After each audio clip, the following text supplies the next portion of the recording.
So this is a very exciting day for me because today we're going to start quantum mechanics, and that's all we'll do till the end of the term. Now, I got bad news and good news. The bad news is that it's a subject that's kind of hard to follow intuitively, and the good news is that nobody can follow it intuitively. Richard Feynman, one of the big figures in physics, used to say no one understands quantum mechanics. So in some sense the pressure is off for you guys because I don't get it and you don't get it and Feynman doesn't get it. The point is, here's my goal.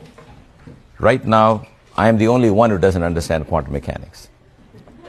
In about 7 days, all of you will be unable to understand quantum mechanics. Then you can go back and spread your ignorance everywhere else.